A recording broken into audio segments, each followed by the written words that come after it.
40 రోజులుగా ఉపవాసం ఉంటూ ప్రేయర్స్ చేశారు. చివరికి భవ్యశ్రీ చర్చిలోనే ప్రాణాలు విడిచింది. ఈ క్రైస్తవ మాఫియా చేసిన హత్య. ట్రోల్స్లో భరిస్తున్నటువంటి శ్రీలక్ష్మి గారికి ఒక అద్భుతమైన సామెత సరిపోయేది ఏంటంటే, నువ్వు పాడిన దానికి నేను విన్నదానికి సరిపోయింది, తలూపిన దానికి తంబూర పెట్టిపో అందంట. నాకు అర్థం కాలేదు సార్. ప్రభుత్వ జనాభా లెక్కలో లేని మమ్మల్ని యేసయ్య లెక్కలో ఉంచుకున్నాడు. అంటే ఆయన వచ్చి జనాభా లెక్కలు రాసుకున్నాడా, ఆధార్ కార్డులు ఇచ్చాడా?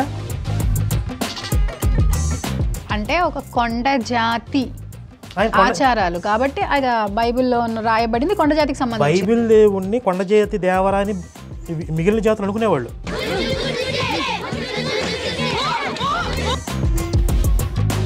నా తండ్రి ఆంబోతం కన్నా 2 తెలుగు రాష్ట్రాల్లో పెద్ద మాంత్రికుడు. ఓ నాయను, మళ్ళీ మాంత్రికుడు ఉన్నాడు ఇందులో.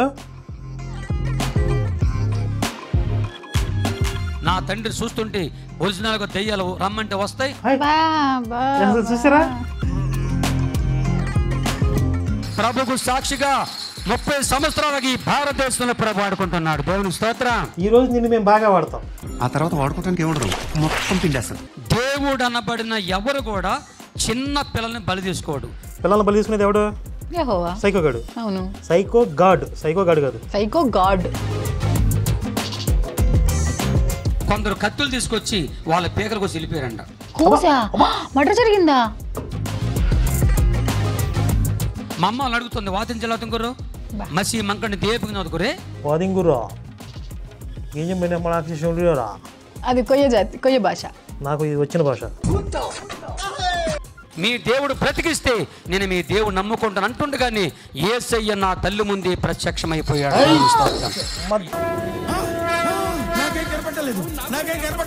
బైబిల్లో కూడా మిరాకిల్స్ లేవు అసలు. కరుణాకర్ గారు బాగా షాక్ అయ్యారు. షాక్ కాదు, నాకు రకరకాలుగా ఉంది అసలు. తెలుసు, అర్థం అవుతుంది మాకు. టెస్ట్ పెడితే దిగి వస్తాడు. ఇప్పుడు నేను టెస్ట్ పెడుతున్నా, రమ్మని ఆ బొక్కలు వేసుకుని రమ్మని రా. మీరు రమ్మనాలంటే ఎలా రమ్మనాలనుకున్నారు? 2 పాసలని పేక్ కొయ్యాలి. ఇప్పుడు నేను నమ్మాలంటే మిమ్మల్ని ఇద్దరు మా సిస్టీరియా అంటే ఇదే అన్నమాట. పాకల పేగలు కోసి తప్పితే నేను జైల్లో కూర్చుంటే శనివారాలు వచ్చి నాకు పలారం పెట్టి నన్ను దేవుడు చేస్తారా? బాగా పగడ్బందీగా ప్లాన్ చేసావు మైక్. భద్రాచలం అడవిలో నేను చెప్పిన 18 రకాల అడవి జాతుల్లో ఒక జాతి పేరు నీగ్రో జాతి. నీగ్రోలు ఎక్కడ ఎందుకున్నారు? నాకు తెలిసి ఇది రిప్కాని దాటొద్దు అనుకుంటానండి. ఇదే రిప్కాని బీట్ చేయడం అంత ఈజీ కాదు. నాకు 13 సంవత్సరాల వయసు వచ్చే వరకు ఆ పామేశ్వరం త్రాగిస్తూనే ఉన్నారు.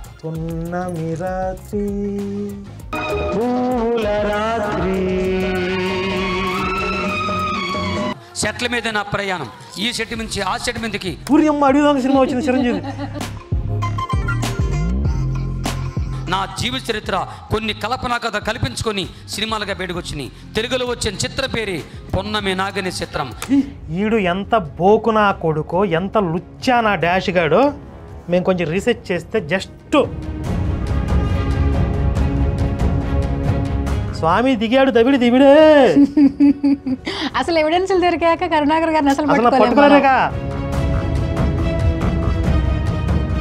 అసలు ఈ కథ ఎలా తయారైందని చెప్పాడు ఆయన భరద్వాజ అని. ఆయన కొన్ని ఇంగ్లీషు సినిమాల రెఫరెన్సెస్లో నుంచి ఈ కథను తయారు చేసుకున్నాడు.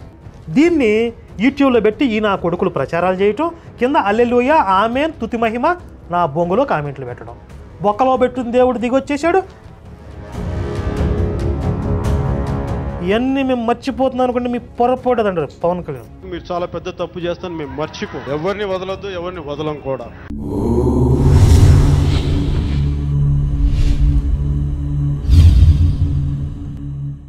నమస్తే, వెల్కమ్ టు టెస్టిమనీ ట్రోల్స్. వింటే భారతం వినాలి, తింటే గారెలు తినాలని ఒక సామెత.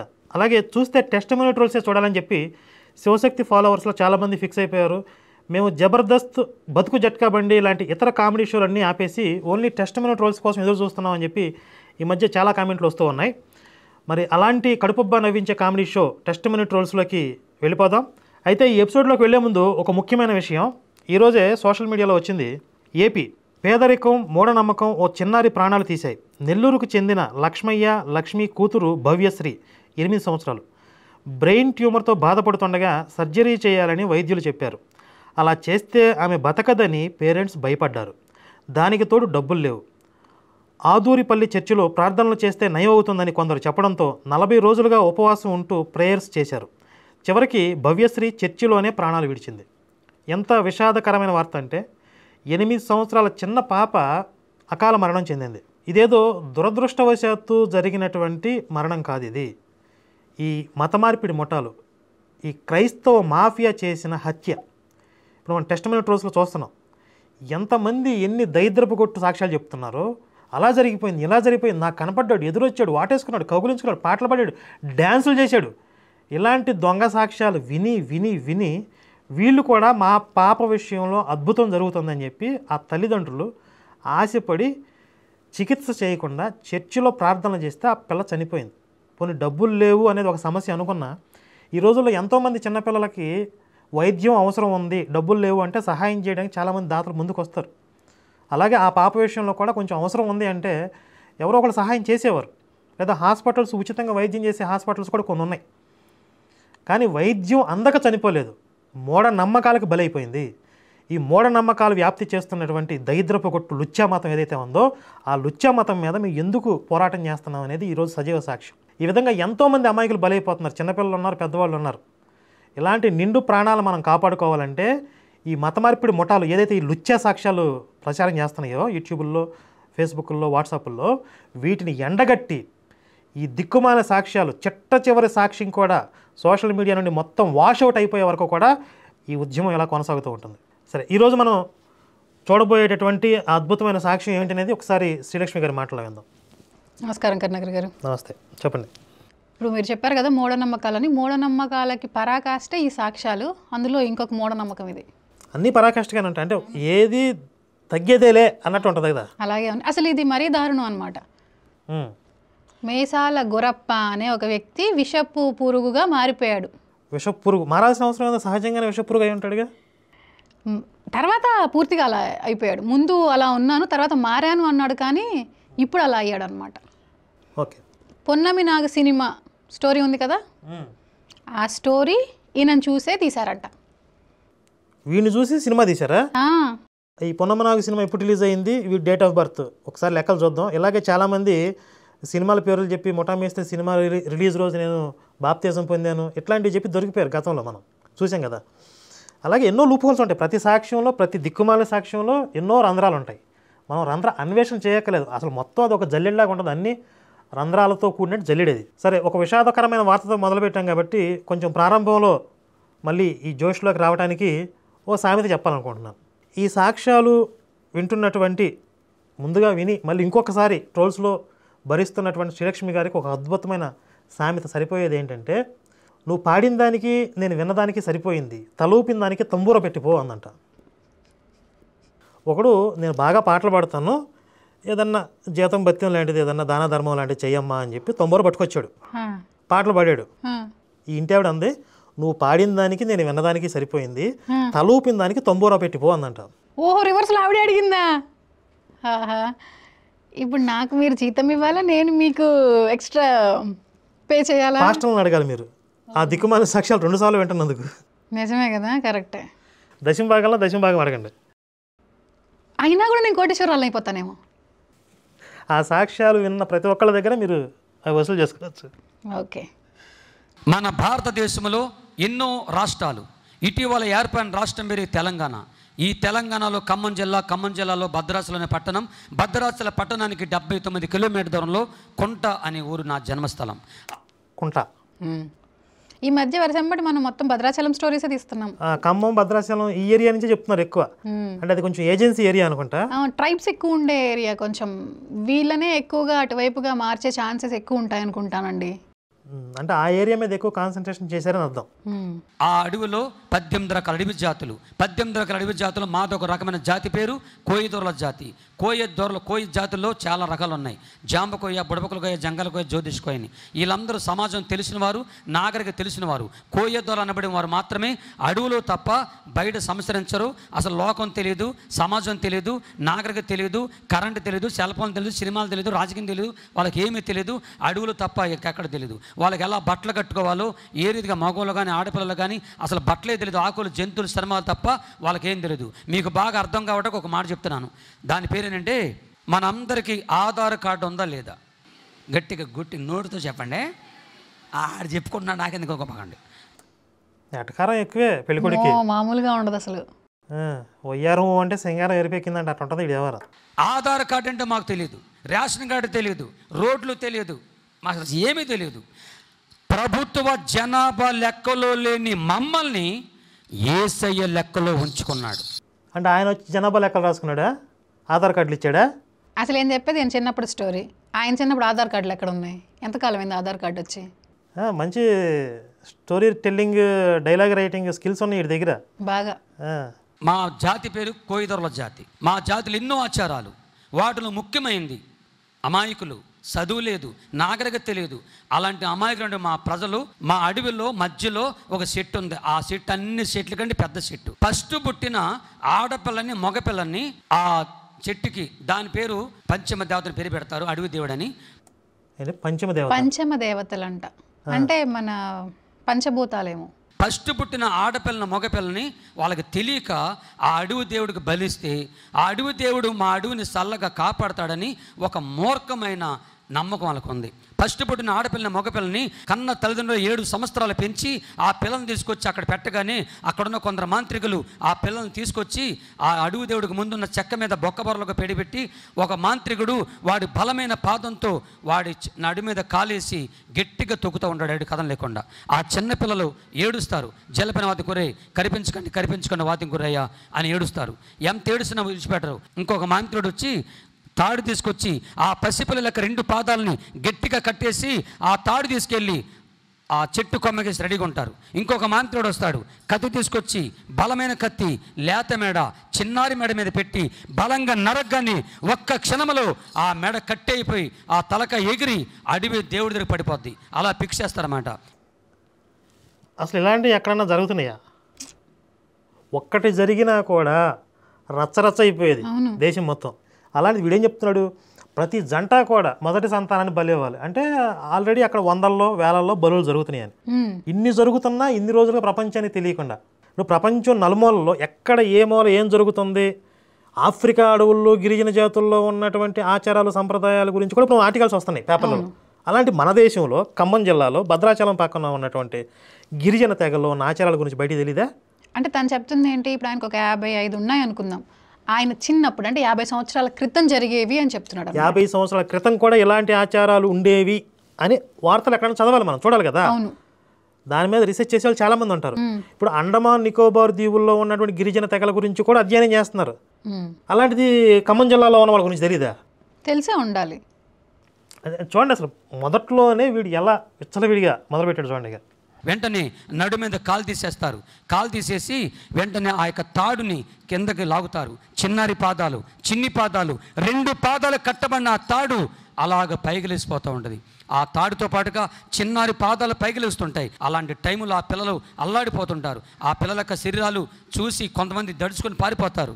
కొంతమంది ఆ పిల్లల కన్న తల్లిదండ్రులు అయితే డ్యాన్స్ చేస్తారు, ఆనందిస్తారు. అబ్బా మా అడవి దేవుడు ఎంత గొప్పడు, మా అడవి చెట్టు ఎంత గొప్పది, మా పిల్లల్ని తీసుకున్నారని పరిగెత్తుకొచ్చి ఆ పిల్లల శరీరాలు దగ్గరికి వస్తారు. అప్పటికే పిల్లల శరీరాలు పైకెళ్ళిపోయి నరకబడిన మెడ నుంచి కారుతున్న ఆ రక్తాన్ని కన్న తల్లిదండ్రులే, పిల్లల కన్న తల్లిదండ్రులే దోషులతో పట్టుకొని మోకానికి రాసుకుంటారు. కొంతమంది అయితే కన్న బిడ్డల రక్తాన్ని దోషులతో పట్టుకొని త్రాగేసి కుర్రని వెళ్ళిపోతుంటారు.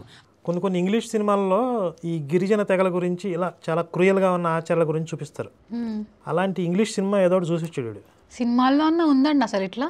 అదే కొంచెం వాళ్ళు ఒక పావలా చూపిస్తాడు, ఇంకా అద్రోప చేసి ఉంటాడు వీడు. అసలు ఇదంతా వీళ్ళ బైబిల్ దేవుడే. చిన్నపిల్లలు బలి తీసుకోవడం బైబిల్ దేవుడు ఆచారం. అదొకసారి నేను మీకు బైబిల్ ఎక్కడ చదివినిపిస్తాను. లేవికాండ 27వ అధ్యాయం 28వ వచనం. అయితే మనుష్యుల్లోనే కానీ జంతువుల్లో కానీ స్వాస్థ్యమైన పొలములో కానీ తనకు కలిగిన వాటన్నింటిలో దేనినైనను ఒకడు యెహోవాకు ప్రతిష్ఠించిన ఎడల ప్రతిష్ఠించిన దానిని అమ్మకూడదు. మనుష్యుల్లో కానీ జంతువుల్లో కానీ యెహోవాకు ప్రతిష్ఠిస్తే ఆ ప్రతిష్ఠించిన దాన్ని అమ్మకూడదు.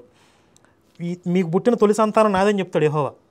ఎందుకు? ఈజిప్ట్లో నేను ఈజిప్టీయుల తొలి సంతానాన్ని హతం చేసి మిమ్మల్ని బయట తీసుకొచ్చాను కాబట్టి అది మీకు గుర్తుగా ఉండటానికి మీకు పుట్టిన తొలి సంతానాన్ని నాకు అర్పించండి అని చెప్తాడు. అలా యెహోవాకు అర్పించిన వాళ్ళని అమ్మకూడదు, ఆ పిల్లల వాళ్ళని విడిపింపకూడదు. ప్రతిష్ఠించిన సమస్తము యెహోవాకు అతి పరిశుద్ధముగా ఉండును. బాగానే ఉంది ఇప్పటివరకు. ఆ తర్వాత చూడండి 29వ వచనంలో, మనుష్యులు ప్రతిష్ఠించు వాటిలో దేనినైనను విడిపింపక హతము చేయవలెను. అంటే చంపేసేయాలి. అలాగే యెఫ్తా అనేవాడు కూడా కూతురిని దహన బలి ఇచ్చాడు కదా.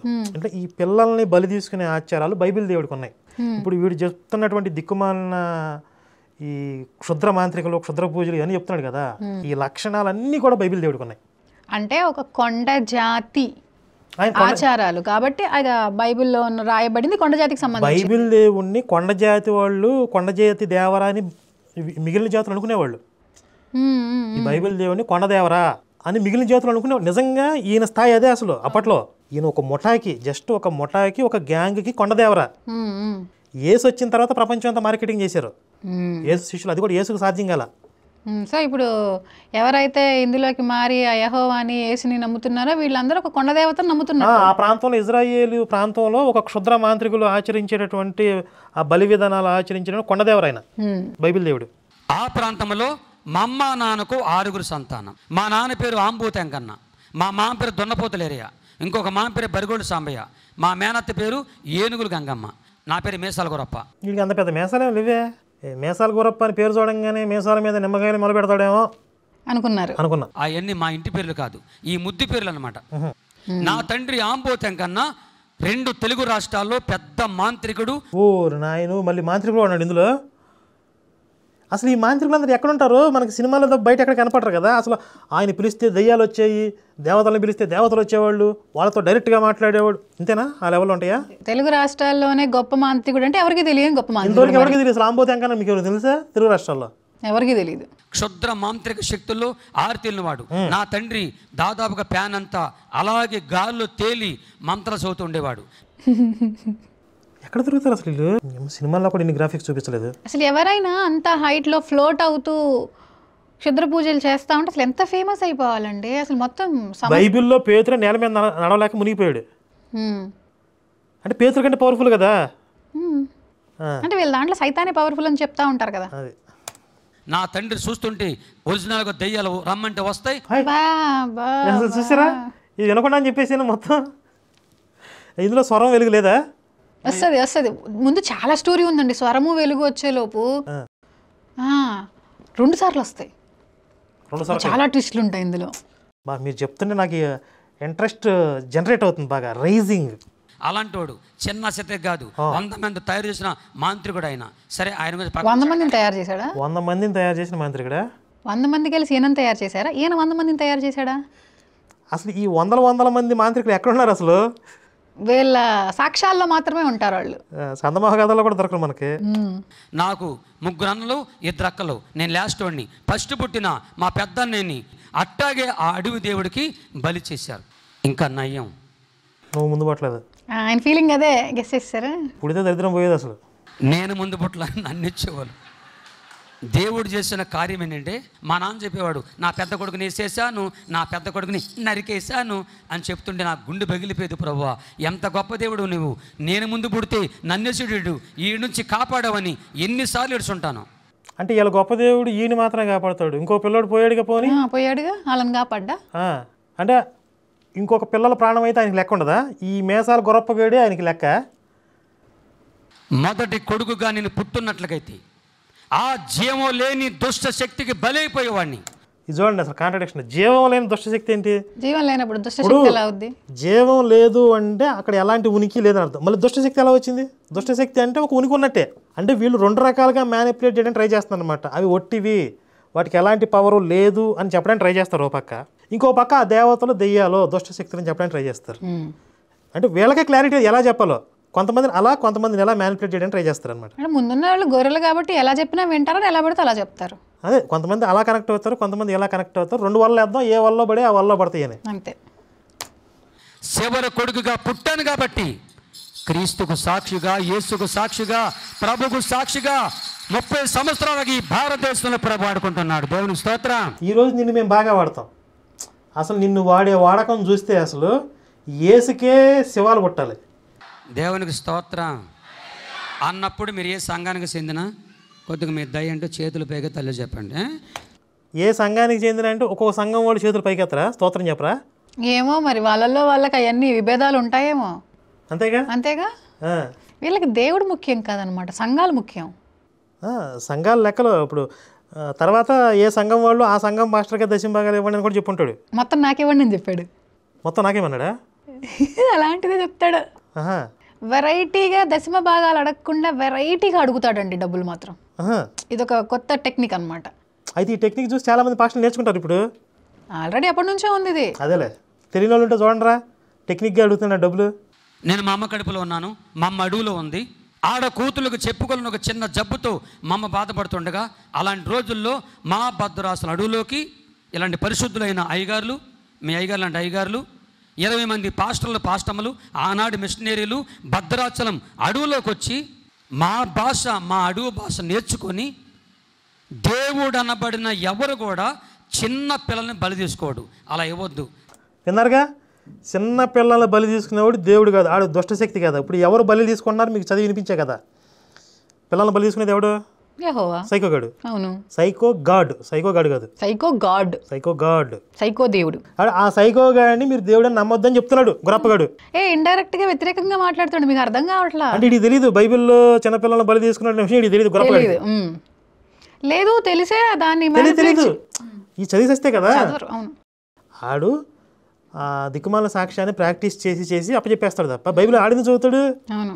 అసలు అయినా మీరు వచ్చి చెప్పిందాక ఎవరికి తెలియదులేండి ఆ విషయం. ఎందుకు ఇప్పుడు ఎదురుగా చూస్తాను గొర్రెలు తెలుసా బైబిల్లో చిన్నపిల్లలను బలి తీసుకున్నాడు అని చెప్పి? గొర్రెలు మాత్రం చూస్తారు. మన వీడియో అంటున్నారా? మన వీడియోలో గొర్రెలు చూస్తారు చాలా మంది. అయితే ఓకే, గొర్రెలకు మాత్రం తెలియదు, మన ఫాలోవర్స్కి తెలుసు.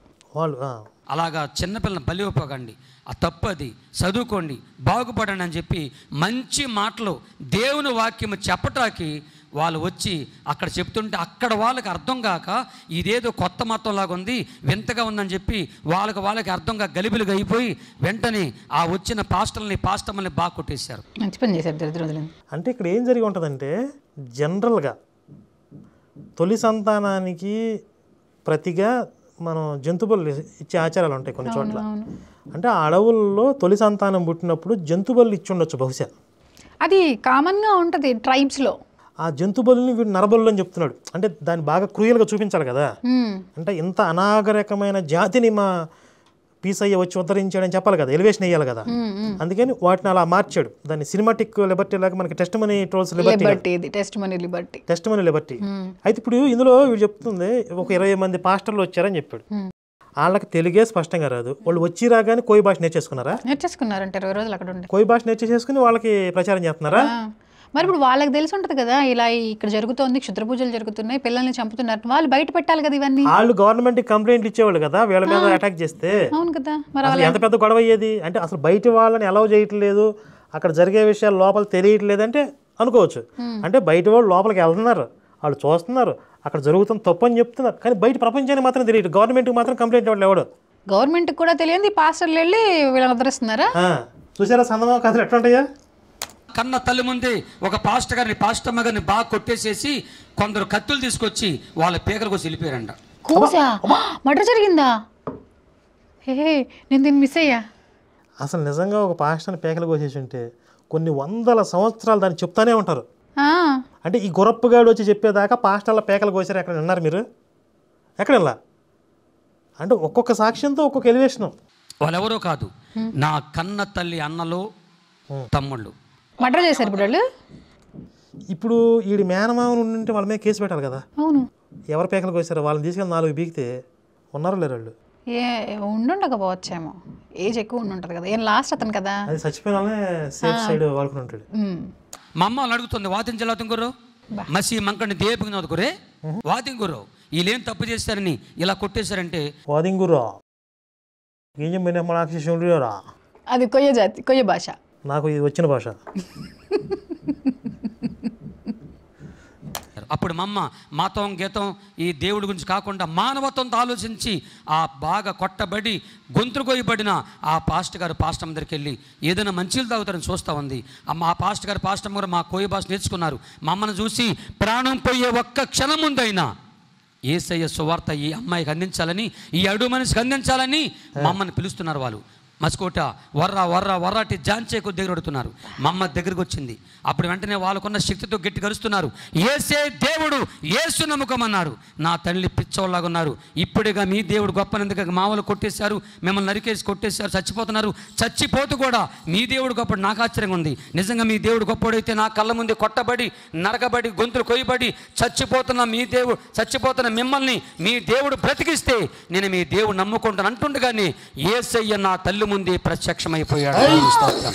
యేసయ్య చేతిలో ఉన్న రక్తము ఆ పాస్టర్ మీద పడగా వాళ్ళు పూర్తిగా స్వస్థత పొంది లెగిసి నిలబడి మా అమ్మకు సువార్త చెప్తుండగా మా అమ్మలో ఉన్న జబ్బు వెంటనే తొలగిపోగా ఆశ్చర్యపోయిన తల్లి యేసే నిజమైన దేవుడని, యేసు నమ్మి మారుమనసు పొంది, బాప్తిస్మం పొంది, రక్షణ పొంది, పరిశుద్ధాత్మ అభిషేకం పొంది యేసులో నా తల్లి ఆనందిస్తుంది. దేవునికి స్తోత్రం. ఇదే డైరెక్ట్గా యేసుని బొక్కలతో దింపేశాడు. పేకలు కోసిన పాస్టర్ని బదిలించడానికి డైరెక్ట్గా ఆయన బొక్కలతో దిగిపోయాడు. ఆ బొక్కల్లోంచి కారుతుందంట. ఇప్పుడు విజ్ఞాన శాస్త్రం, అజ్ఞాన శాస్త్రం, లేకపోతే నాస్తిక మేధావులు ఉంటారు కదా, ఇన్ని అద్భుతాలు చెప్తున్నారు. ఒక్కళ్ళన్నా టెస్ట్ చేశారంటారా? అసలు దీని మీద ఒక్కడన్నా మాట్లాడా? ఎక్కడో ఏదో చిన్న అద్భుతం జరిగింది అంటే అట్లా జరిగిద్ది, అది సైన్సు, అదేం చెప్తారు కదా. డైరెక్ట్గా బొక్కలతో దిగిపోయాడంట. పేకల కోసిన లేచి నిలబడ్డారంటే ఇలా అమ్మకున్న జబ్బు తగ్గిపోయిందంటే. అసలు ఏమో బైబిల్లో కూడా ఇన్ని మిరాకిల్స్ లేవు అసలు. కరుణాకర్ గారు బాగా షాక్ అయ్యారు. షాక్ కాదు, నాకు రకరకాలుగా ఉంది అసలు. తెలిసి అర్థమవుతుంది మాకు. మనం ఏదో అనుకుంటున్నాం కానీ అసలు వీళ్ళు ఎంతగా తెగించారంటే, ఎంతకైనా తెగిస్తారు. ఇంతకు మించి దిగజారు అనుకున్న ప్రతిసారి నేను డిసప్పాయింట్ చేస్తున్నారు. అనుకోవటం మీ తప్పు, ఇంక అనుకోకూడదు. అనుకోకండి. ఇక ఎంతకు మించి దిగజారు అని నేను భావించడం ఆపేసాక. Very good. ఎంతవరకైనా దిగజారుతారు ఫిక్స్ అయిపోయింది. ఇక ఈ డాష్ గాడు ఇప్పుడు ఆ పిల్ల చచ్చిపోయిందంటే ఎందుకు చచ్చిపోయిందండి? యేసు దిగాడు బొక్కలతో. ఇప్పుడు ఆ బొక్కగాడు ఎక్కడ పడుకున్నాడు రా? గుర్రప్పగా, ఒరే మేసాల గుర్రప్పగా, నువ్వు చెప్పిన బొక్కలో సాక్ష్యం విని ఎంతమంది చచ్చిపోయి ఉంటారు? మీ బొక్కల దేవుడు ఏ బొక్కలో తొంగున్నాడు? ఇప్పుడు ఆ పిల్లని చచ్చిపోతుంటే ఏం చేశాడు? ఏ బొక్కలో తొంగున్నాడు రా? నాకు ఫ్రస్ట్రేషన్ వస్తుంది. 1.3 మిలియన్ వ్యూస్. మరి గొర్రెలు షేర్ చేస్తారు కదా. ఇప్పుడు బొక్కలో దేవుడు బొక్కలు పెట్టుకుని దిగిపోయాడు అనగానే హల్లెలూయా అంటారు వీళ్ళు. అంతే. అందుకే ఇప్పుడు ఆ పిల్లని వీళ్ళు చంపారు, హత్య అది అంటున్నా. అలాంటి హత్యలు ఎన్నో జరిగాయి. ఇలాంటి బొక్కలో సాక్ష్యాలు విని ఎంతమంది చిన్నపిల్ల పాపం. ఇప్పుడు వీళ్ళ అమ్మకి అసలు ఆయన ఎవరో తెలియనప్పుడు వచ్చి రక్షించిన అతను, ఆ పిల్ల వాళ్ళ పేరెంట్స్ నమ్ముకున్నారు కదా. అసలు వీళ్ళ అమ్మ ఎంత క్రూయల్. ఇప్పుడు వీడు చెప్పిన ప్రకారం చావు బతుకుల్లో ఉన్న వాళ్ళకి నీళ్లు తాపిద్దామని వచ్చిందని వచ్చి, నీ దేవుడి దగ్గర పవర్ ఉంటే బతికిచ్చు, నేను నమ్ముకుంటా. ఎవరన్నా మాట్లాడిద్ది అలాగా? చావు బతుకులో ఉన్న వాళ్ళ దగ్గరికి వచ్చి టెస్ట్ పెట్టిందా? ఆ చావు బతుకులో ఉన్న వాళ్ళకి టెస్ట్ పెడితే ఆ బొక్కలో దేవుడు బొక్కలు పెట్టుకుని దిగొచ్చాడా? ఇప్పుడు రమ్మను, ఇప్పుడు నా బొక్కలో దేవుడిని రమ్మను ఇప్పుడు నా దగ్గరికి. ఇప్పుడు అంటే మీ దేవుడు లక్షణం ఏంటి? టెస్ట్ పెడితే దిగొస్తాడు. ఇప్పుడు నేను టెస్ట్ పెడుతున్నా, రమ్మను, ఆ బొక్కలు వేసుకుని రమ్మను రా మేసాల గుర్రప్పగా.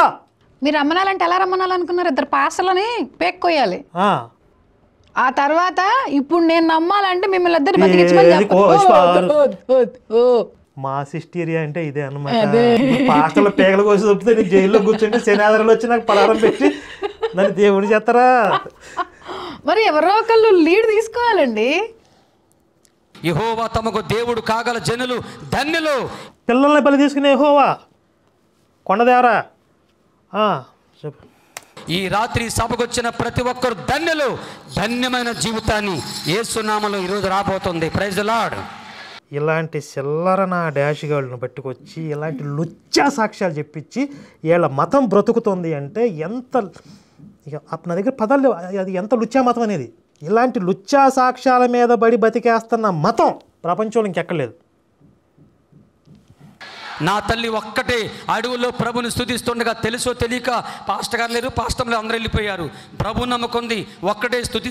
ఇప్పుడు పాస్టర్మ బతికిన తర్వాత వీళ్ళ అమ్మకు కూడా జబ్బు నయమైన తర్వాత ఊళ్ళో వాళ్ళందరూ మొత్తం మారిపోవాలి కదా. ఇప్పుడు పేకలు కోసిన వాళ్ళు లేచి నిలబడితే ఎంత మొత్తం మారిపోవాలి కదా. అసలు కోసిన వాళ్ళు వాళ్ళ మేనమామ అన్న చెప్తున్నాడు కదా, మరి వాళ్ళకి తెలియదా బతికారని?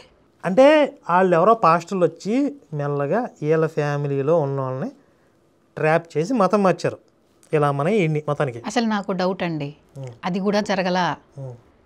ఈయన తర్వాత ఎప్పుడో మారాడు, వెనక లీడ్ వేసి ఇదంతా స్టోరీ అని నా డౌట్. అసలు మొత్తం క్రియేటెడ్ అయ్యి వాళ్ళ అమ్మ అప్పుడు ఎప్పుడో జరిగింది, నేను పుట్టాను, ఇదంతా కూడా స్టోరీనే అసలు. ఇది కట్టు కదా, అదంతా ఏం జరగల. అయ్యి ఉండొచ్చు, దేనికైనా తెగిస్తారు వీళ్ళు. నా తల్లి యేసు ప్రభు నమ్ముకుందని ఏమీ తెలియని అమాయకులు, చదువులేని అమాయకులైన మా యొక్క మన తండ్రి, మా బంధువులు కలిసి మమ్మల్ని పట్టుకొని ఒక చెట్టు కట్టేసి నీవు ఈ రీతిగా ఆ పరాయి దేవుడు నమ్ముకుంటే మన దేవుడు కోపం వచ్చి మన జాతిని మొత్తాన్ని మింగేస్తాడు, ఎందుకు ఇలా చేసేవని పాపమాలకు తెలియక మూర్ఖంగా వచ్చి కేవలం నా తల్లి యేసు ప్రభు నమ్ముకున్నందుకు నా తల్లిని ఒక చెట్టు కట్టేసి నిండు గర్భిణైన మమ్మని బాగా కొట్టేస్తూ నా కన్న తండ్రి సువలతో ఎర్రగా కాల్చి వాతలు పెట్టి, కొందరు స్త్రీలైతే కేవలం నా తల్లి యేసుక్రీస్తు నమ్ముకున్నందుకు అడవి చెట్ల ముళ్ళు తీసుకొచ్చి నా తల్లిక చేతులు కాళ్ళ గోర్లు తీసేసి వాటిలో నిప్పంటించారు. ఎన్ని బాధలు పెట్టారు. ఏసి అడిగిపోయాడు, ముందు వచ్చాడు కదా, ఇప్పుడు రాడా? ఇవన్నీ ఆడికి అవసరమైనప్పుడు దింపుతాడు బొక్కలు పెట్టుకుని. వాళ్ళ బొక్కలో దేవుడు ఏంటంటే ఆ బొక్కలు వేసుకుని వీడికి అవసరమైనప్పుడు రా అంటే వచ్చేస్తాడు. అసలు అప్పుడే కదా చెప్పాడు వచ్చాడని. ఇమ్మీడియట్గా మళ్ళీ ఆయన ఏదో చేస్తుంటే ఆయన వచ్చారని నేను ఉన్నాను అని ప్రూవ్ చేసుకోవాలి కదా, కనపడాలి కదా. మళ్ళీ ఏడ్చుకుంటూ చెప్తున్నాడు సిగ్గు లేకుండా. నేను చచ్చిపోతున్నాను, ఒక రోగిగా ఎబిసారిగా మోసగతిగా చావట్లేదు, నిన్ను నమ్ముకొని చచ్చిపోతున్నాను, నాకెంత చక్కని భాగ్యం ఇచ్చావు, నా సావు నా జాతి మీదకి శాపం తేవద్దు, రక్షణ కలిగించు, వారిని దీవించయ్యా. ఈ నా కడుపులో ఉన్నది ఆడపిల్లైన మగపిల్లైనా అజ్ఞాన గడులో పడుతున్న ఈ బిడ్డ రాబోయే కాలంలో క్రీస్తు నక్షత్రులుగా ఈ ప్రపంచమంతా వాడుకోమని నేను నా తల్లి కడుపులో ఉండగానే మమ్మ నా కొరకు ప్రార్థన చేస్తూ. అసలు ఇది మగధేరా రేంజ్లో ఓడిపోయిన నీ ప్రేమను తిరిగి బతికించుకోవడానికి మళ్ళీ పుడతావురా భైరవా రేంజ్లో చెప్తున్నాడు వీడు. ఊరిడియా నా బూతులతని మా ఊరు లేకపోతే నా బడాయి చెప్తా అన్నాడంట. అసలు ఈ పట్టుకోవడానికి లేకుండా పోయింది. అసలు ఇది బాగా సెట్ అయింది నిజంగానే. వాళ్ళ ఊరు ఎవరు ఉండుంటారు, ఎవరు లేరు అక్కడ. బొంకరా పోలిగా అంటే టొంగుడూరు మీద తాటికాయలు అంత అన్నాడంట. అద్దు పొద్దు ఏముంది రంకు నేర్చిన బొంకు నెరదా అని. కరుణాకర్ గారి ఫ్రస్ట్రేషన్కి సామెతలు వరదలాగా వస్తున్నాయి. వాళ్ళు కొట్టిన దెబ్బలు తట్టుకోలేక నిత్య నరకం భరించి అనుభవించి ఆ బాధలోనే నన్ను ప్రసవించి నన్ను కని నెత్తురు గుడ్డుగా ఉన్న నన్ను తన గుండ్లు కత్తుకొని ఈ బిడ్డ నా బిడ్డగా తండ్రి నీ బిడ్డ నీ సాక్షిగా వాడుకోమని నా కొరకు ప్రార్థించి వెంటనే మమ్మ చనిపోయింది. అంటే ఈ బొక్కలో దేవుడు ఏం చేస్తున్నాడు ఇప్పుడు? ఆడుకుంటున్నాడు. ఈ బొక్కలో దేవుడు ఏం చేస్తున్నాడు రా మేసాల గుర్రప్పగా. ఒరే మేసాల గుర్రప్పగా, నీ బొక్కలో దేవుడు మీ అమ్మ చచ్చిపోతుంటే టెస్ట్ పెడితే ఇలా బొక్కలు వేసుకుని దిగొచ్చాడు కదా. ఇప్పుడు మీ అమ్మ చచ్చిపోతుంటే మీ బొక్కలో దేవుడు ఏం చేస్తున్నాడు? ఏదో చిన్న జబ్బు ఉంటే నయం చేశాడు కదా. ఏంటి ఉపయోగం? ఆయన కోసం చనిపోతున్నప్పుడు ఆమెను బతికించాలి కదా. అసలు చెట్టు కట్టేశారు. చెట్టు కట్టేసిన ప్రసవం అవుతుంటే కూడా అలాగే వదిలేసి తనంతట ఒక చెట్టు కట్టేసిన తర్వాత అసలు ఈ బిడ్డను పట్టుకుని అదేంటి బాహుబలిలో రమకృష్ణ చనిపోతూ పైకెత్తింది కదా, అలాగే బాహుబలి చూసి వచ్చాడు వీడు. 5 ఏళ్ల క్రితం చెప్పిన స్టోరీ ఇది, ఇప్పుడుది కాదు. 5 ఏళ్ల క్రితం బాహుబలి వచ్చిందిగా. అవును కదా. ఒరే మీరు ఎంతమంది పాస్టర్లు ఎవరికన్నా ఉన్నారా ఈ ఎలివేషన్, ఈ బ్యాక్గ్రౌండ్? ఎందుకురా పుట్టారు మీరు? మేసాల గుర్రప్ప గడికి ఎంత బ్యాక్గ్రౌండ్ ఎలివేషన్ వేసాడు మీ యేసు. ఒక్కడికన్నా ఉందంటారా మీకు? ఉత్తినే ఓ పాస్టర్ వచ్చాడు మతం మారిపోయిన ఈ రేంజ్లో ఉండి ఇంత మాదిరి ఉండాలరా స్టోరీ. ఇంత మాదిరి స్టోరీ ఉన్న మేసాల గురప్ప పాస్టర్ కాదు, అంత పెద్ద పాస్టర్ అవ్వాలా. మన అనిల్ కుమారు, మన సతీష్ కుమారు, మన బ్యాచ్ ఉన్నారు కదా, పెద్ద బ్యాచ్ అంతా, వాళ్ళందరూ రొంబ వేస్ట్. వాళ్ళందరూ కానీ హైలైట్ అయ్యారు కదా, ఈయన అవ్వలేదే. అదే చెప్తున్నా, ఇప్పుడు వాళ్ళే వేస్ట్ కాదు, ఈడే బెస్ట్. నేను పుట్టగా నా తల్లి చచ్చిపోయింది. మంచి పని అంటే అంత దరిద్రుడు, పుట్టగానే తల్లి మింగేశాడు. ఇది కరెక్ట్. కన్న తల్లి పాలు లాలిపాట జోలపాట నాకు తెలియదు. పుట్టగా నమ్మ చచ్చిపోయింది. మధ్యలో నాన్న ప్రభు నమ్ముకొని ఆయన ప్రభు దగ్గరికి వెళ్ళిపోయాడు. ఇప్పుడు ఈ గ్యాప్ లేనందుకు చేశాడు ఇలా. అసలు ఇదేంటి, వాళ్ళ అమ్మని కొట్టి చంపేశాడుగా. అలానే ఒక్క లైన్ అన్నా నమ్మే విధంగా చెప్పరా? ఏమన్నా నువ్వు నీ సాక్ష్యంలో ఒక్క లైన్ అన్నా నేను నమ్మే విధంగా ఉంటుందా? అసలు ఉండదా ఒక్క లైన్ కూడా? ఉండద్దు. ఎవరో పాస్టర్లు వచ్చారు, అడవుల్లోకి రాగానే కోయి భాష నేర్చేసుకున్నారు. వాళ్ళని పేకలు కోసి వెళ్ళిపోయారు కోయి వాళ్ళు. ఏసు వచ్చి బతికించాడు. వీళ్ళ అమ్మ వచ్చి శపథం చేసింది, మీ దేవుడు పవర్ఫుల్ అయితే దిగిరమ్మని. ఏసు దిగొచ్చాడు, పేకల కోసం లేచి నిలబడ్డారు. వీళ్ళ అమ్మకి రూపం తగ్గిపోయింది. మళ్ళీ వీళ్ళ అమ్మ ఏసుని నమ్ముకుంటే చెట్టుకు కట్టేసి కొట్టారు. ఆవిడ చనిపోతూ వీడిని పట్టుకుని పెబువా నీ బిడ్డ అంది. ఆవిడ చచ్చిపోయింది. వీళ్ళ నాన్న ఏసుని నమ్ముకుని ఆవిడ చచ్చిపోయాడు. లక్షల మందిని యేసయ్యలోకి దేవుడు రప్పిస్తూ ఉన్నాడు. దేవుని స్తోత్రం. లేదు వీడి సాక్ష్యం లక్షల మంది అంటే ఎంత లుచ్చా సాక్ష్యం విని అంతమంది గొర్రెలు మతం మారారంటే ఇప్పుడు యేసు సత్యం బైబిల్ సత్యం అని కాదు, ఇలాంటి మార్కెటింగ్ లుచ్చా సాక్ష్యాలతో మతాలు మారుస్తున్నారు అంతే. నిజానికి లక్షల మంది ఏం మారరు, వీడు మార్కెటింగ్ వీడు చేసుకోవాలి కదా. ఆ పసిగొట్టుకుండగా నా తండ్రి నన్ను మా బంధువులందరూ కలిసి నన్ను ఒక జంతువుగా మారుస్తున్నారు. దానికి కారణం ఇప్పుడు బాగా జాగ్రత్తగానండి. దానికి కారణం ఏంటంటే భద్రాచలం అడవిలో నేను చెప్పిన 18 రకాల అడవి జాతుల్లో ఒక జాతి పేరు నీగ్రో జాతి. నీగ్రోలు ఎక్కడ ఎందుకున్నారు భద్రాచలం అడవుల్లో? భద్రాచలం అడవుల్లో వీడికి నాకు ముందే డౌట్ వచ్చింది. వీడు 18 రకాలని చెప్పాడు కానీ ఆ 18 రకాల పేర్లు చెప్పకుండా కోయేవాళ్ళు జ్యోతిష్లు 2-3 రకాల పేర్లు చెప్పి సరిపెట్టేసాడు. 4 చెప్పాడు అంతే. 4 చెప్పాడు, అందరికీ తెలిసినయే. వీడికి మిగిలిన ఏం చెప్పాలో తెలియక నీగ్రో జాతి అంటున్నాడు. వాళ్ళు ఏం చేస్తారో కూడా చెప్పాడు, వినండి బాగుంటుంది. 18 రకాల అడవి జాతుల్లో ఒక జాతి పేరు నీగ్రో జాతి, ఆఫ్రికన్ జీరా. ఆఫ్రికన్ జీరా ఎందుకున్నారు? ఆఫ్రికా జీరా అంట. ఆఫ్రికన్స్ భద్రాచలంలో ఉన్నారా? ఆఫ్రికన్స్ భద్రాచలం ఎప్పుడు వచ్చారు అసలు? సరే భద్రాచలంలో ఉంటే వాళ్ళు ఆఫ్రికన్స్ ఎందుకు అయ్యారు? ఆ మనుషులు ఉంటే తెలిసిపోద్ది కదా 6 అడుగులు ఆఫ్రికన్స్ ఇక్కడ ఎందుకున్నారని. అవును, బ్లాక్గా ఉండి అలా ఉండే వాళ్ళు ఆఫ్రికన్స్ కదా, వాళ్ళని ఒక జాతిని ఎంటర్ చేశాడు అనమాట. ట్విస్ట్. అసలు వీడు భూగ్రహం గురించి మాట్లాడుతాడని డౌట్ నాకు. నేను ఇందా చెప్పాను కదా, ఒక్కటి కూడా లాజికల్గా ఉండదు. ఒక్క నిజం చెప్పినా తల 1000 వక్కలు అవుతుంది, నాకు శాపం ఉంటుంది. అది నల్ల మనుషులు 6 అడుగులు పైనే ఉంటారు. కండబలం, గుండె బలం, ఆయుధ బలం కలిగిన వారు. వారు ఏం చేస్తారో వాళ్ళకే తెలియదు. వాళ్ళు ఏం చేస్తారో వాళ్ళకే తెలీదా? ఈడేం చెప్తున్నాడు వీడికి తెలియట్లా, మాకు అర్థం కావట్లా. అందుకే మధ్యలో అవి వాయిస్తూ ఉన్నాడు. కరెక్టే, ఏదైనా డౌట్ వచ్చినట్టు. నిజంగా ఎదురు కూర్చున్న గొర్రెలు, గొర్రెలు వాళ్ళకి డౌట్ వస్తూ ఉంటుంది కొంతమందికి ఇందులో. అప్పుడు వాయిస్తాడు మధ్యలో కొన్ని కామెడీలు వేస్తాడు, మధ్యలో కొంచెం ఏడుస్తా, కొంచెం డ్రామా ప్లే చేస్తాడు కదా, కొంచెం డైవర్ట్ అవుతారు. రెప్కా ఏడ్చింది కదా. నాకు తెలిసి ఇది రిప్కాని దాటొద్దు అనుకుంటానండి. ఇదే రెప్కా అక్కనే బీట్ చేయడం అంత ఈజీ కాదు. కాదు, ఇది అవుద్ది. రెప్కా అక్క అంటే అక్కే కరెస్ట్, మా గురప్పే కరెస్ట్ అంటారు. నెక్స్ట్ చూడండి, చూద్దాం. చేసే ముఖ్య పని అడవులో పుట్టి పెరిగిన ఆడపిల్లలను కానీ, మీలాంటి తల్లులు ఎవరైనా అడవులో వచ్చి టూరిస్టులుగా చూసేవాళ్ళని కానీ వాళ్ళ కంటికి ఆడపిల్ల కనపడితే చాలు ఎంతకైనా తెగించి దారుణంగా ఆడవాళ్ళని పాడు చేసి చంపేయటమే వాళ్ళ ముఖ్యమైన పని. అంటే టూరిస్టులు వెళ్తున్నారు, వెళ్ళిన వాళ్ళ ఆడపిల్లల్ని కంటికి నచ్చితే ఎత్తుకెళ్ళిపోయి చంపేస్తున్నారు, రేపులు చేస్తున్నారంట. కానీ గవర్నమెంట్కి తెలియదు, వీళ్ళకి ఆధార్ కార్డు లేదు. ఇప్పుడు కొన్ని సినిమాల్లో ఈ KGF కానీ మన వచ్చిన యానిమల్ సినిమాలు కానీ కాల్ చేసుకుంటూ ఉంటారు, 100 మంది చచ్చిపోతారు. అక్కడ పోలీసులు రారు, గవర్నమెంట్లో పట్టించుకో, మీడియా రాదు, ఏముండదు. సినిమా అది ఓకే. గురప్పగాడి సాక్ష్యంలో కూడా అంతే, రేపులు చేస్తారు, చంపేస్తారు, పిల్లలు బలిస్తారు, పాస్టర్లను కోసేస్తారు, కానీ ఎవరు పట్టించుకోరు. యానిమల్ సినిమా ఇది. యానిమల్ సినిమా కాదు, యానిమల్ 2 ఇది. చిన్నవాళ్ళని, పెద్దవారని, గర్భిణీ స్త్రీలని, ముసలి వాళ్ళని తేడా లేకుండా జాలి దయ కనులేని ఆ కసాయిల చేతిలో మాడు ఆడపిల్లలు నశించిపోతూ చచ్చిపోతుంటే అది సహించలేని మాడు మనుషులు వాళ్ళ మీద యుద్ధానికి వెళ్ళేవారు. ఇది మొన్న తంగలాని సినిమా వచ్చింది, ఆ తంగలాని సినిమా చూస్తున్నట్టుంది ఏంట్రా?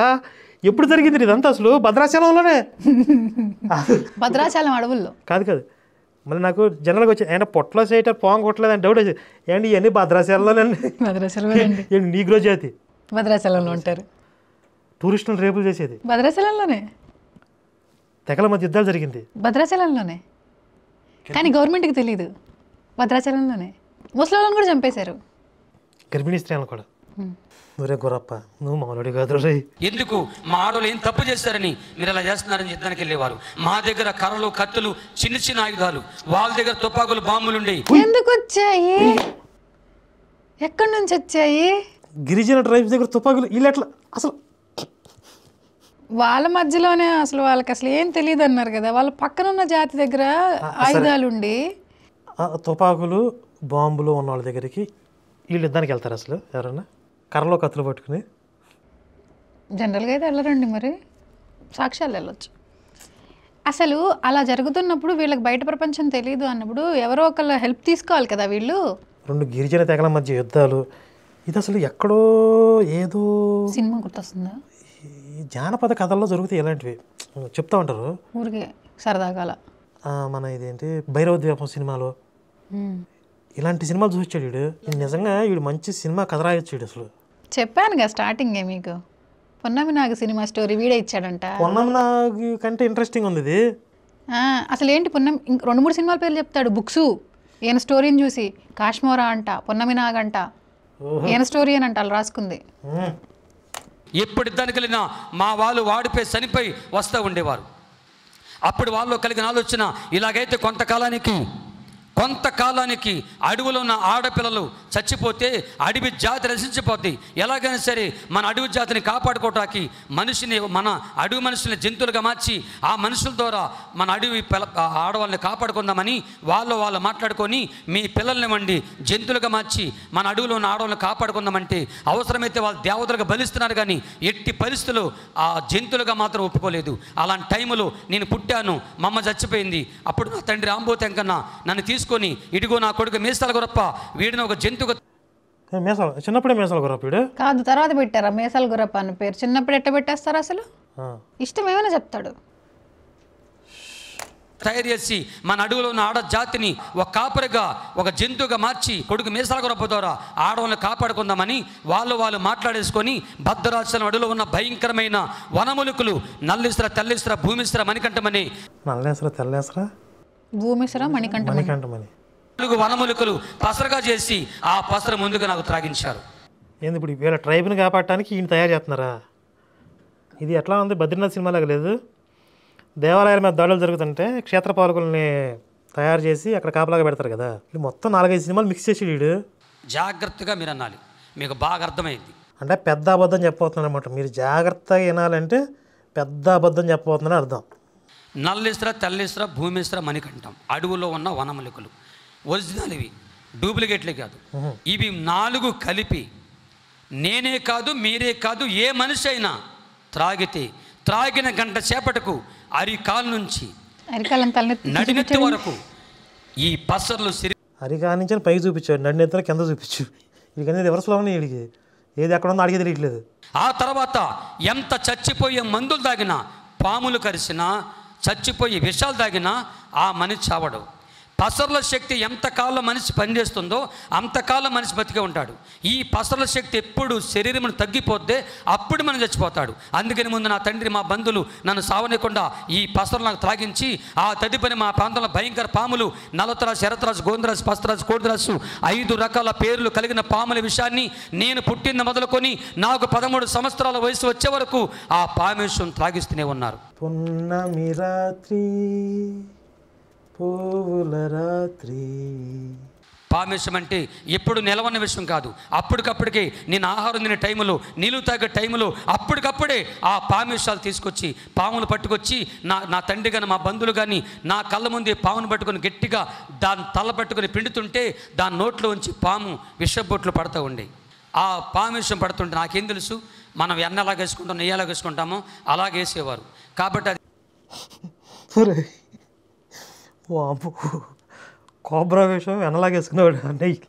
అందులో చిరంజీవికి పెట్టారు కదా పొన్నం నాగు సినిమాలో. అదే అసలు ప్రతి సీను కూడా క్లైమాక్స్లో ఉంటుంది అంటారు. ఆ రేంజ్లో చెప్తున్నాడు వీడు. ట్రైబ్స్ మధ్య యుద్ధాలు. అవును, ఒక ట్రైబ్ మొత్తం కాపాడుకోవటానికి ఈయనొక్కడనే తయారు చేస్తారు ఎవరన్నా? మిగతా వాళ్ళ పిల్లల్ని ఇవ్వనన్నారు కదా. అంటే ఈయన తయారు చేసి వీడు ఒక్కడే మల్లయోధుల్లాగా వాళ్ళందరినీ ఎదిరించేస్తాడు వీడు. కాదు, వీడి బాడీ అంత విషయం అయితే ఇతను వెళ్ళి గిచ్చినా కొరికినా అవతల వాళ్ళకి విషయం వచ్చేస్తుంది కదా. మీరు పొన్నమి నాగు సినిమా చూడలేదా? అంటే వీడు వెళ్ళి వీడితో వాళ్ళని కొరికించి చంపించేద్దామనే. వీడు కొరకడానికి వెళ్తే తుపాకులు తగిలిచేస్తారు కదా. దొరకడంట. అంటే మొత్తం నేనే రివీల్ చేస్తే బాగుంది, మీరు వినండి, భలే ఉంటుంది, అద్భుతంగా ఉంటుంది, ఇంట్రెస్టింగ్ ఉంది. ఆ రకంగా పుట్టిన కాడ నుంచి 13 సంవత్సరాల వయసు వచ్చే వరకు అలా పామిశ్వం తాగేశాను. ఒళ్ళంతా శపూర్తిగా మారిపోయింది, ప్రమాదకర మనిషిగా మారిపోయాను. నా చేతి గోళ్ళు, నా తల, నా ఒళ్ళంతా భయంకరంగా మారిపోయింది. ఇవన్నీ ఫోటోలతో సహా ఉన్నాయి. వెనక మీకు ఇచ్చాను కదా పాటల షీటు, దాంట్లో ఉంది.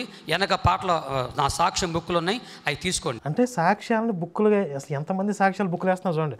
అంటే నల్లట్ట బుక్కు సరిపోవట్లే వీళ్ళకి. నల్లట్ట బుక్కు నమ్మి ఎవరు మతం మారట్లా. ఇలాంటి దొంగ సాక్ష్యాలతో పుస్తకాలు వేసి పంచుతున్నారు. అది అందుకే లుచ్చే మతం అంటున్నా నేను. అదొకటి రీజన్. రెండోది ఏంటంటే ఇతనికి ఇప్పుడు బుక్ రాయించుకుంటే తీసుకునే వాళ్ళు కొనుక్కుంటారు కదా, ఇన్కమ్ కదా అది. ఆ అడవుల్లో ఉన్న ఆడవాళ్ళని కాపాడుకుని జాబు ఉద్యోగం కాబట్టి వెళ్ళిన తర్వాత అడవుల్లో ఉన్న ఆడవాళ్ళని కాపాడుకోవటానికి నాకు ఒక ట్రైనింగ్ ఇచ్చారు. అంటే ఈడు తయారయ్యేదాకా ఇప్పుడు వాళ్ళు వీడి మీద అటాక్ చేయ ఆడపిల్లలను చంపట్లో వాళ్ళు మరి మీరు తయారు చేసి వీడిని ట్రైనింగ్ వేయండిరా, మేము కాల్పుల విరమణ ప్రకటిస్తున్నాం అని చెప్పి వాళ్ళు నిశ్శబ్దంగా ఉన్నారనమాట. అలా అనుకోవచ్చు, జరుగుతూ ఉంటాయని కూడా చెప్తారు. అలా ఎందుకు అనుకుంటున్నారు? అదే ఇప్పుడు అన్ని సంవత్సరాల పాటు వాళ్ళు తుపాకులతో అటాక్ చేస్తే ఆడపిల్లలను చంపేస్తారు, అయిపోవాలి కదా ట్రైబ్, ఎన్నాళ్ళు బతికిద్ది? ఆడపిల్లలను దొరకకుండా కాపాడుకుంటున్నారు ఈ లోపు. ఎలా కాపాడతారు? తెలియదు, వాళ్ళకి ఆకలి వేస్తే వస్తారు కదా. ఒక తెలిసిన కాడ నుంచి అది అసలు భూమి మీద నడిచేవాడిని కాదు, సెట్ల మీద నా ప్రయాణం. ఈ సెట్ నుంచి ఆ సెట్ మీదకి. పూర్యమ్మ అడవి దొంగ సినిమా వచ్చింది చిరంజీవి. పొన్నమ నాకు అడవి దొంగ, తంగలాను, తర్వాత బద్రీనాథ్. రీసెంట్ సినిమాలు కావు ఇతను చెప్తున్నవన్నీ కూడా, పాత సినిమాల స్టోరీలన్నీ బాగా మిక్స్ చేశాడు. ఇందులో ఏనుగుల మీద జంప్ చేయడం ఏమైనా ఉన్నాయా? లేవు, ఏనుగులు లేవు. కోతులాగా ఎగిరిపోతుండేవాడిని. అలా ఎగురుతూ ఆడవాళ్ళని ఎలా కాపాడుకో ట్రైనింగ్ పొందుతూ ఉన్నాను. అలా తిరుగుతున్న ఆ రోజుల్లో ఈ ట్రైనింగ్ ఇచ్చేవాళ్ళు ఎవరు అసలు? వాళ్ళు కూడా చెట్ల మీద దూకాలి కదా ట్రైనింగ్. ఇప్పుడు ఈడికి చెట్ల మీద దూకే ట్రైనింగ్ ఇస్తాను, వాళ్ళు కూడా దూకాలి కదా. దూకుతారు. అంతకుముందు దూకేవాళ్ళు ఉంటే ఆల్రెడీ వీడిని తయారు చేసిన అవసరం ఉంది, వాళ్ళే కాపాడుకుంటారు కదా. దూకడం వరకే వీళ్ళ ప్రాబ్లం కాదు, అలా చంపాలంటే గిచ్చాలి, కొరకాలి, రక్కాలి.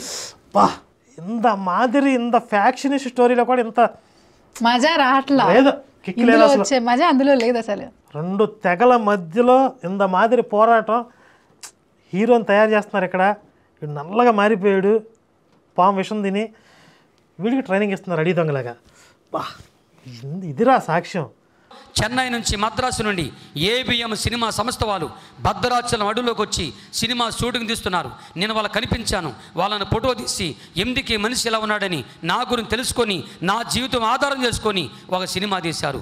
భారతదేశంలో 4-5 రకాల భాషల్లో నా జీవిత చరిత్ర కొన్ని కల్పనా కథ కల్పించుకొని సినిమాలుగా బయటకు వచ్చినాయి. తెలుగులో వచ్చిన చిత్రం పేరే పొన్నమి నాగని చిత్రం. చెప్పలే అంటే ఈ ఫోటోలు తీసి పొన్నమ నాగు. ఒక్కసారి పొన్నమ నా గురించి గూగుల్లో చూద్దాం. అసలు ఏవిఎం అన్నాడా వీడు? ఏవిఎం ప్రొడక్షన్స్ అన్నాడా? ఈడు ఎంత బోకునా కొడుకో, ఎంత లుచ్చా నా డాష్ గాడో మేము కొంచెం రీసెర్చ్ చేస్తే, జస్ట్ 15 మినిట్స్ రీసెర్చ్ చేస్తే ఈ బోకునా కొడుకు దొరికిపోయాడు. ఆ మధ్య భోగి శాంతారావు ఎట్లాగే బోకు సాక్ష్యం చెప్పాడు కదా, 20 ఏళ్ల క్రితం స్వరం వచ్చింది, వెలుగు వచ్చింది, బిల్డింగ్ కూలిపోతే అద్భుతం జరిగిందని. అద్భుతం ఏమీ జరగలేదు. గవర్నమెంట్ వచ్చి ఆ బిల్డింగ్ కూలిపోయిన శిథిలాలన్నీ తొలగించి జేసీబీలతో కొన్ని గంటల పాటు వర్క్ చేస్తే ఒక పిల్లడు ఎవరు చచ్చిపోయాడు కూడా. ఆల్రెడీ చచ్చిపోయిన విషయం దాచేసాడు. అక్కడ అద్భుతం లేదు, బొంగు లేదు. అలాగే ఆ భోగి శాంతారావు ఎంత రెడీ హ్యాండెడ్గా దొరికిపోయాడో ఈ మీసాల గొర్రప్పగాడు కూడా అడ్డదిడ్డంగా దొరికిపోయాడు ఇవాళ. అవునా? అవును. ఈడేం చెప్పాడండి ఈ బోకు నా కొడుకు మీసాల గొర్రప్పగాడు?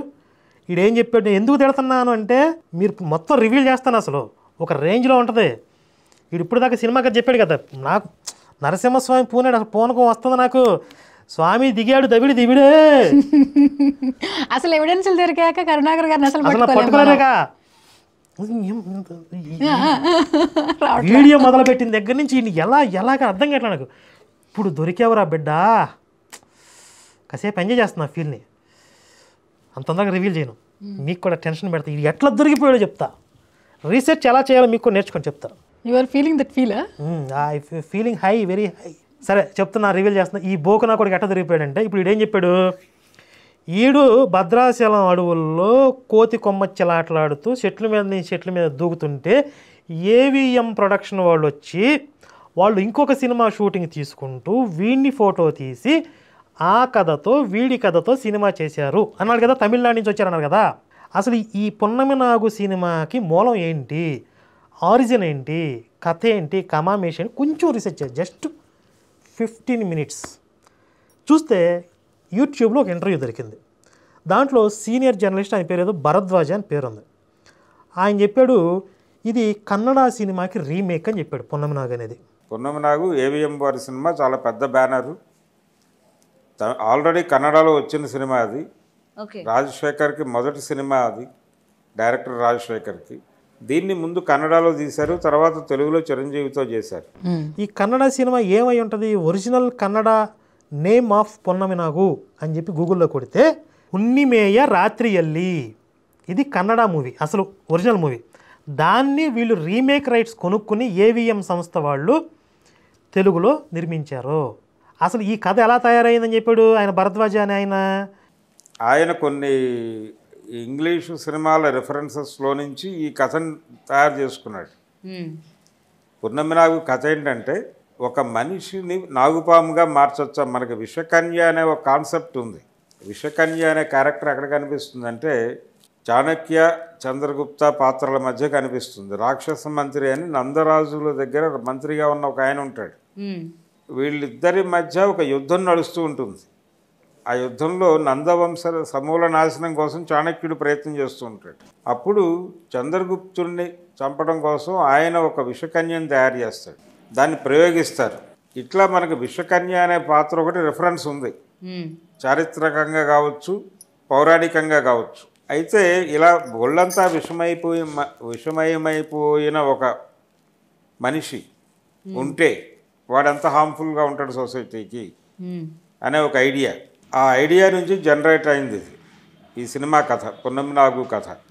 కొన్ని ఇంగ్లీషు సినిమాలు చూసి కొన్ని సీన్లు చూసి ఇన్స్పైర్ అయ్యి రాసుకున్నాడు అని చెప్పాడు. లేదంటే ఇప్పుడు భద్రాచలంలో క్యారెక్టర్ ఉంది ఆయన చూసి రాసుకున్న కనీసం అది ఎక్కడన్నా ప్రచారం అయ్యేది కదా. ఎక్కడ ఇంకొకటి చాణక్యుడు నాగకన్యని విషకన్య అనే కాన్సెప్ట్ ఉంది మనకి హిస్టరీలో. అలాగే ఒక విష పురుషుడు ఉంటే ఎలా ఉండదని ఊహల్లో నుంచి ఆ కాన్సెప్ట్ తయారు చేసుకున్నారు. ఇలా అసలు ఆ కథకు మూలం ఏంటి అనేది మనం చూసాం. ఇప్పుడు ఒరిజినల్గా ఏంటిది కన్నడ ಹುಣ್ಣಿಮೆಯ ರಾತ್ರಿಯಲ್ಲಿ అనే కన్నడ మూవీ. దీని డైరెక్టర్ ఎవరు?